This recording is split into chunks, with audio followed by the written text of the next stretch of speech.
ano tayo no. Ada din ni baling usan sunod. Isa gina ang tuloy magin. Ikaw pa rin. Yan gato. Okay, thank you so much po, sir. Sa magandang introduction po. Ma'am, thank you po. Pinagdang maupo na po. Okay, so nais ko munang magbigay galang at respeto sa ating Panginoon sa pagbibigay ng magandang panahon at paghahatid sa ating lahat na ligtas sa ating venue. Sa ating ginagalangang pangsangay na kapawaghala ng mga paaralan, Dr. Mariano B. De Guzman, CESO 5, pangsangay na kawaksing tagapamahala ng mga paaralan, Dr. Maylani Galicia, Pang-Distritong Supervisor ng Publikong Paaralan, Sir Ray Cabarangao, Supervisor sa Programang Pilipino, Dr. Reggie O. Salcedo, Supervisor sa Programang Kindergarten FPB MLE, Dr. Salvacion M. Maestrado, Punong Guro Tatlo, Sir Paulo S. Barasina. Pamunuan ng samahan ng mga guro at magulang na pinamumunuan ng inyong Pangulo na si Ginang Maribig M. Malaya, pamunuan ng barangay na pinamumunuan ng ating ginagalangan na punong barangay na si Marcol Jose M. Awa, kinaturuan ng edukasyon, Sir San Talagi, mga hindi mapatinag akong puso ng tumutulong sa pamamanatili ng kaisan at iwasayan sa ating barangay na mga barangay kagawad, teaching and non-teaching staff of Santa Elena Elementary School, parents, other platform guests, my young dear graduates, ladies and gentlemen, isang mapagpala at naglalagab na umaga sa inyong lahat. Ako po ay nagagala dahil sa matapos ang 20 taon ay nakabalik muli ako dito sa paaralan kung saan ako ay nahubog at nagpamalay. Naalala ko way back school year 2003 to 2004 kung hindi ako nagkakamali. Dito din po yung sa mismong stage na ito, ako po ay isang musmos na bata na katulad nyo lang ang edad ngayon naaakyat para kumuha ng awards at certificates. Halos walang pamuwang sa mundo. Halos hindi pa bukas ang isip sa nangyayari sa paligid. Basta alam ko, may pinapasaulo sa amin na kanta at linya na when I grow up, I want to be a blank. Nagsimula pa nga yan sa tanong sa amin noon ni Ma'am Rochelle. Na ano ba gusto nyo maging paglaki nyo?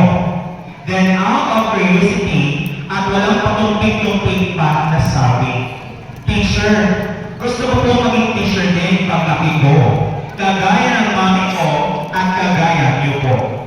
Then lahat ng mga klase ko ay nagsimula na di magsabi ng kanilang gusto paglaki. Nakakawang balik-balikan ang mga nakalipas na panahon. Ika sa kanta na lumilipas man ang panahon. Kabiyak ng ating unika, ang mga punot, halaman, bakit kailangan lumisan? Panapanahon ang pagkakataon, may babalik pa ang kahapon. Sabi nga sa ating tema sa araw na ito, Kabataan Pilipino para sa lahat ng kinabukasan ng bagong Pilipinas. Kayo na mga kabataan ang pag-asa ng bayan. Kaya kayo ang magsumikap, magpursige, at maging matabag na mga kabataan sa lahat ng hamon ng buhay na natin sa bawat isa. Huwag magpapaapekto sa nasabi at etika ng ibang tao sa inyo, sapagkat kayo ang nakakaalam na magiging future ninyo at kayo ang magdidikta na magiging kayo sa future. Nasa mga palad nyo ang inyong kinabukasan sa tulong ng mga magulang na handa kayong gabayan at iwasto ang mga bagay na mali ninyo, kasama na dyan ang mga pangalawang magulang ninyo na sila ma'am at sir. Nagsisimula pa lamang ang totoong laban at karera ng buhay, mga anak. Huwag susuko sa laban at magpapahuli sa karera ng buhay kasi pag napahuli ka, lugi ka. Wala kang marating kundi ninyo susubukan. Nakikinig pa ba po ang lahat? Opo.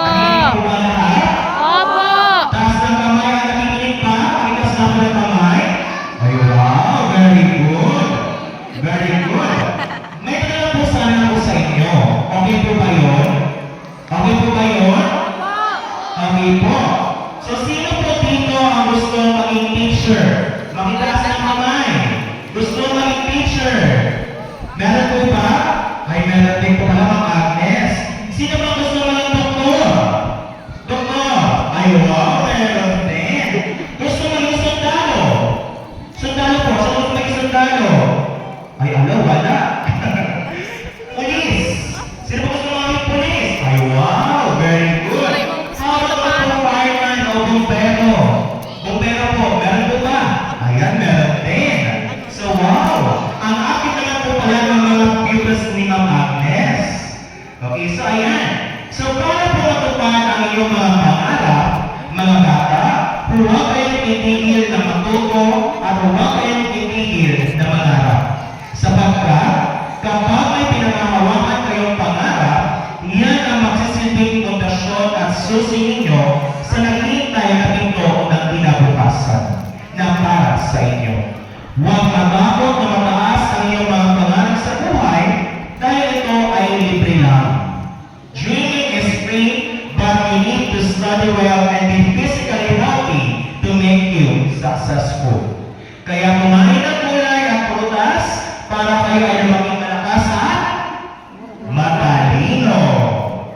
Para naman po sa ating mga magulang at guardians, huwag naman po tayo magsawa sa pagsuporta, both financial and emotional support sa ating mga mag-aaral. Again po, pagsuporta, hindi po pag-pursue na gusto natin sa kanila. Ngayon po, alam naman natin na hindi pa ganun ka-firm yung kanilang decision dahil sa edad nila. Pero once na sila po ay magpaisip na at tumuntong sa tamang edad na alam na nila kanilang profesyon sa future nila, huwag po natin silang pigilan. Gabayan sa tama at maayos na landas dahil sarili po nila mismo ang nakakakilala sa kanilang mga kakayahan. Anyway, baka po maisip ng ilang parents or guardian dito na halas certain na bigay opinion about sa paggabay o sa pagpapalaki sa mga anak, wala pa naman anya siyang anak or pamilya by his own. But remember po, I consider myself as a second parent of my students na din po kasi. Kumbaga, nakakakla na din po yan sa amin na mga teacher na once na tumuntong ka sa profesyon na ito, para ka na rin nagiging totoong magulang sa mga estudyante mo. Alam po yan ni Ma'am and Sir. Kaya, ako po ito na nasasabi, dahil alam naman po natin na lahat naman po tayo ay mahal sa pagiging bata. At alam po natin ang pressure. Lahat po natin yung salitang pressure na minsan ay naibibigay ng ating mga magulang. Minsan sa grades, sa pagiging part ng honor, okay naman sa pag-compare sa ibang bata. Remember po, my dear parents and guardian, ang bawat bata po ay may kanya-kanyang multiple intelligence na kung saan po sila magaling at nag-excel sa field or part na yun. Kaya po mga anak or graduates, payo ko lang po sa inyo, be yourself, never give yourself a limit to your capabilities. Maging matatag sa hamon ng buhay. Huwag hayaan na ang mga problema na inyong kaharapin ay maging sagabal sa inyong pag-unlad. Sumunod at makinig sa payo ng magulang at guro. Huwag agad na mamadali, mag-mature. Huwag madaliin ang panahon dahil masaya ang maging bata.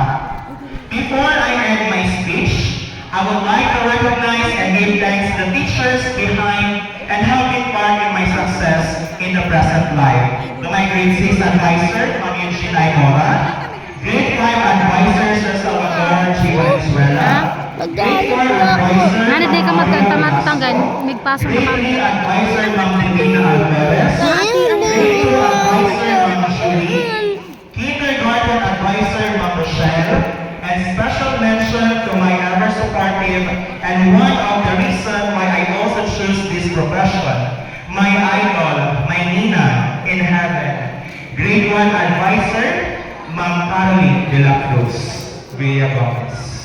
I know Nina is proud of me right now, even though hindi niya na po ito naabutan, ang muli kong pagbalik dito dito sa school na professional na. Thank you po sa inyong lahat, my dearest teachers, ma'am and sir. May I request the young graduates to please stand. Tayo muna po tayo mga bata. Tayo. Tayo muna po tayo. Can you please face your teacher, Ma'am Agnes? Nasaan si Ma'am Agnes? Makita naman po si Ma'am Agnes. Nasaan si Ma'am Agnes? Ayan, dito si Ma'am Agnes sa unahan. Sige po, lahat nga po ng ating mga mata ay kay Ma'am Agnes nga muna po. At sabihin nga po natin yung katagang, thank you, Ma'am Agnes. Sabay nga po. Thank Thank you, you, Ma'am Ma'am Agnes. Okay, thank you so much. Pwede po makapake. Then harap naman po tayo doon sa mga parents natin, sa mga kasa natin sa likod. Sa likod po mga anak. Harap tayo sa likod. Likod po. Nasa likod. Sino ang Atubang! mama? Mag-atubang sadi. Sabihin naman po natin sa mga papa, sa mga mama po natin. Thank you, mama and papa. Sige nga po, sabay-sabay nga po. Thank you, mama and papa. And say, I love you. I love you. Okay, so thank you so much. Pwede po kayo maupo. Okay, so the kindergarten graduates of 2024, congratulations. I leave the roles played in your hands, and I'm confident that we'll be better because of you. Go forth and do great things. Mabuhay kayong lahat. Thank you, Ma'am Joanne Landong, Ma'am Agnes, and Sir Paolo for this opportunity. Barangay officials, teaching and teaching staff at sa Elementary School, parents and guardians, maraming salamat po. And have a nice day. Thank you po.